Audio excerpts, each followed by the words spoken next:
You know, one of the things I love about living in Bali is that every day you see something completely unique, something that just doesn't happen anywhere else.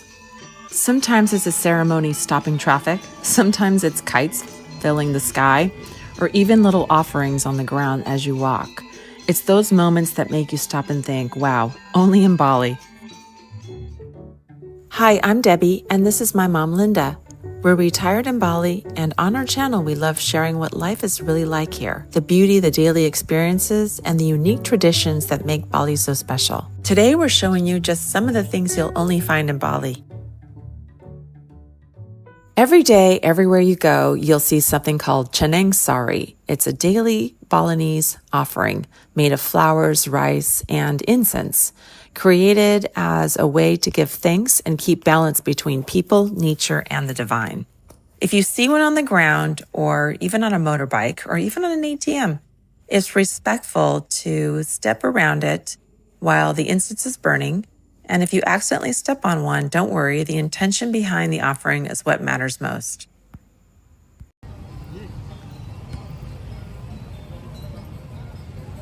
In Bali, ceremonies aren't hidden away. They actually happen right in the middle of daily life.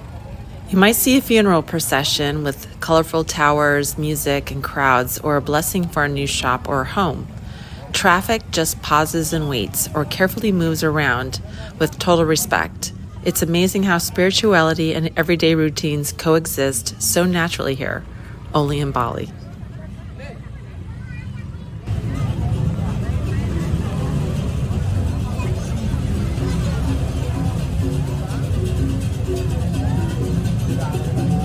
So here at John Minari, this is their new place. They've moved a few doors down, and they're just setting up now for the blessing. I don't know what that entails, but I'm sure we'll know later. Oh, being moved. But today is his opening ceremony. It's called the Malaspas. A Malaspas is a Balinese blessing. So all these women that are singing in the background are like our neighbors here in Jalan Raya Basangkasa. The gentleman here is a manku, a priest who's doing the offerings. What all these offerings actually mean, it's hard to tell. Okay, we're not exactly 100% ready to open for guests, but we were ready to make this step to get the... And then there's also another blessing called Malaspas, which is a traditional Balinese ceremony performed to bless and purify a new building, whether it's a home, a shop, or a spa. During the ritual, priests sprinkle holy water, offer prayers, and place offerings throughout the space to invite positive energy and harmony. It's a way to start fresh, spiritually and physically, ensuring the space is protected and welcomed into the community.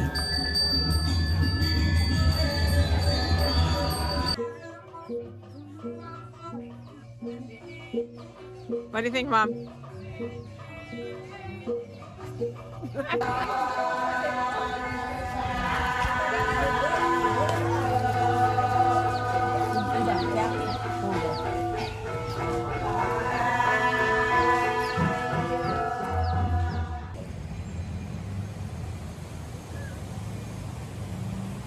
Bali's New Year, called Nyepi, is one of the most unique celebrations in the world. In the days leading up to Nyepi, many Balinese participate in the Malasti ceremonies, where sacred temple objects are carried to the sea or a river to be purified. The night before, the streets come alive with the Uga Uga Monsters Parade. Villagers build these enormous handcrafted statues, often representing demons or negative spirits, sometimes towering several meters high. Each village competes to make the most impressive Uga Uga, decorated with colorful fabrics, bamboo, and intricate details.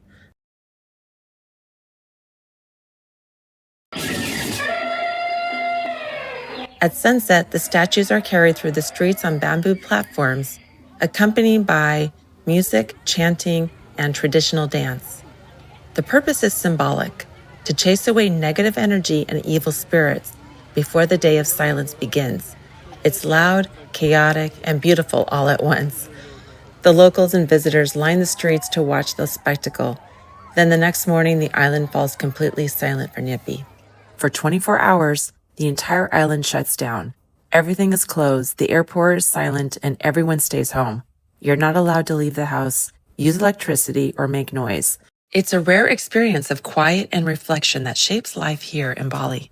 So if you're planning to come to Bali in 2026, keep this in mind.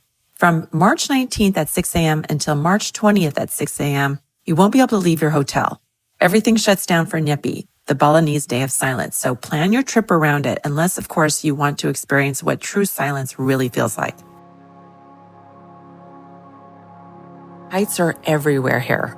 People fly these enormous kites that take a whole team sometimes just to handle. Each kite is more than just fun. It carries prayers or wishes to the gods for prosperity and harmony. Families and neighbors gather to help watch and cheer, and the whole village comes alive as the kites soar overhead. It's one of those traditions that shows the connection between people, their land, and their culture, something you'll only see here in Bali. Every year in Sanur, between the months of July and August, Bali hosts a huge kite festival where villages compete to fly these massive kites.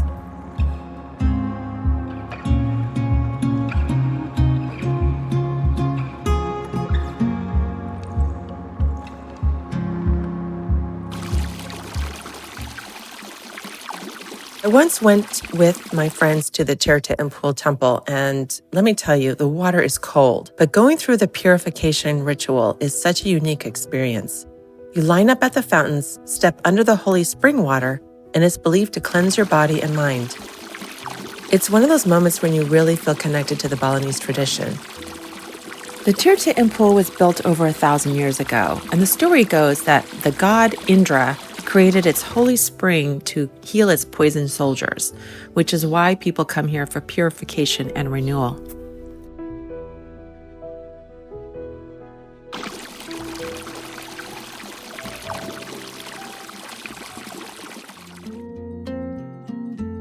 One of the first things you'll notice in Bali is the scooters. They're absolutely everywhere. Families of 4 riding together, people carrying surfboards, groceries, and even dogs. All balanced on a scooter. It's a main way for people to get around here, and honestly, it's a part of what makes the streets of Bali so full of life and energy.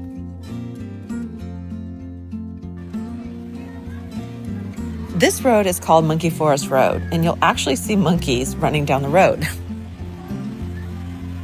Only in Bali you'll find monkeys running the show. Around temples in Uluwatu or the monkey forest, they're everywhere, climbing walls, jumping between trees, running across big wires, electrical wires, sometimes snatching sunglasses, hats, and even your phone. Locals are used to it and just laugh, but for visitors, it's both funny and a little shocking the first time it happens. These cheeky monkeys are part of the charm of Bali and definitely make the temple visits unforgettable. So for those of you who already know Bali, none of this is new. But for anyone dreaming of an experience in a whole new different kind of world, from daily offerings on the street to scooters loaded with dogs to cheeky monkeys at Monkey Forest and kites the size of cars flying overhead, these are just the little things that make life here so unique. This is what you'll find only in Bali.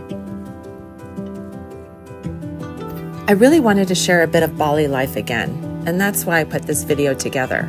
Thank you so much for watching, and stay tuned for next week where we've got more furniture and decor content coming your way, since that was a favorite with you all.